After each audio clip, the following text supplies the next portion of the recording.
I have all the technology available to me at my fingertips. But when I was asked to create a flyer for a yearly fundraiser, I decided to shake things up a little bit by using this. Of course, why wouldn't I? And that! Alright, so I had to create a flyer for this event. My sister actually did the flyers last year, but due to family and work obligations, she doesn't really have the time to do it. So I said, yeah, what the hell.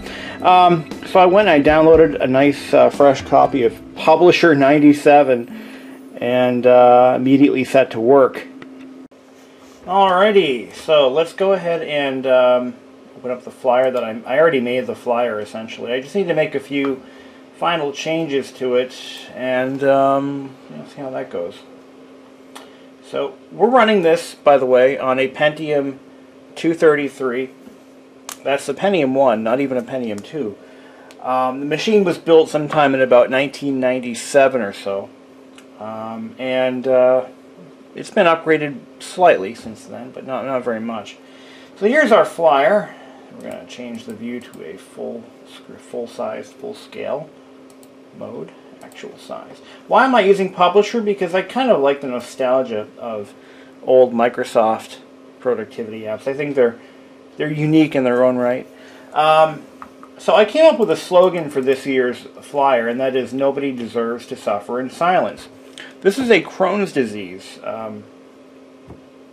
fundraiser that is put on by a family friend who has a very unusually aggressive form of this particular disease.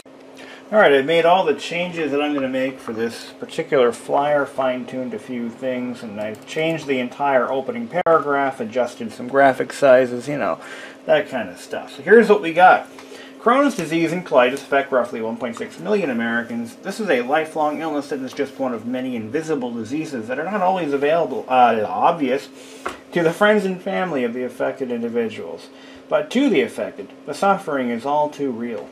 A Night Without Crohn's has been hosted by Jessica for 3 consecutive years. Jess has made it her life's work to help raise funding and awareness for this disease, as it has affected her personally.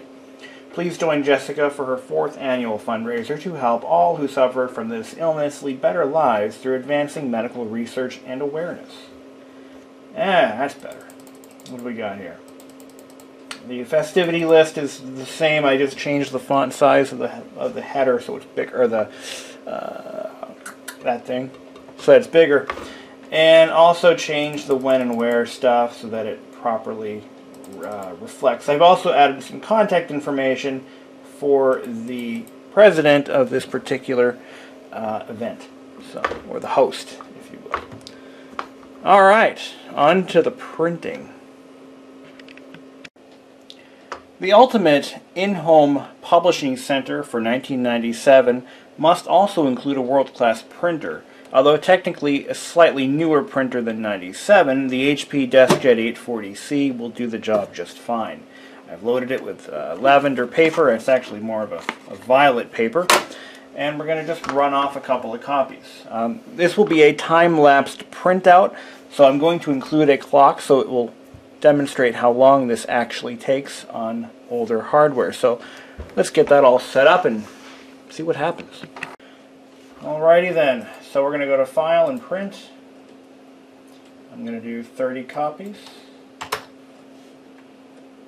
And we'll uncheck a few things. And ready, set. We're using medium print quality, so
So if I recall, we started the time somewhere between 9:15 and 9:10, so it took quite a while, a little over 15 minutes to print 30 copies.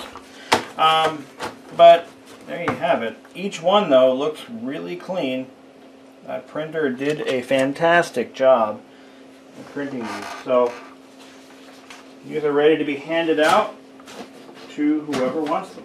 And I'm going to be printing a few of them off on white paper so that they'll have a few masters that can be photocopied without the pink interfering with the print quality, so the violet. Because when you're photocopying colored paper, it can create some unsatisfactory results. So I'm going to print a few copies on white paper, and then we're going to call it a day.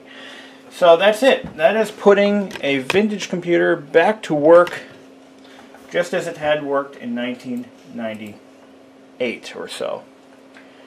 Alright, thank you all for watching, and yes, these are legitimate flyers that will really be used. Printed on old equipment using old software in 2017. I also want to point out that I was able to port over the, let's open this back up again. I was able to download this photograph off the internet using a Mac. And this is the official CCFA logo. I downloaded that on my Mac, put it on a floppy disk, and moved it over without any issues at all, which is kind of helpful. I also did the, it was a logo that was designed specifically for the event, and here it is. This was done by my sister, I believe, who is a graphic artist. Well, she went to school for graphic art type stuff, and I think she designed this logo, so that was also done. And actually, I don't even know where that logo came from. To think of it, but anyway, it's a very nice logo, and it's been used to promote the event since its inception. So, alrighty, that's going to do it for today. Thank you for watching. On second thought, that logo did not actually come from my sister. I found it on Pinterest. Well, at least the original iteration, I think. So yeah, that was, I don't know who made that logo, but it was used, I believe, with permission by the host of the event. So at least I'm hoping.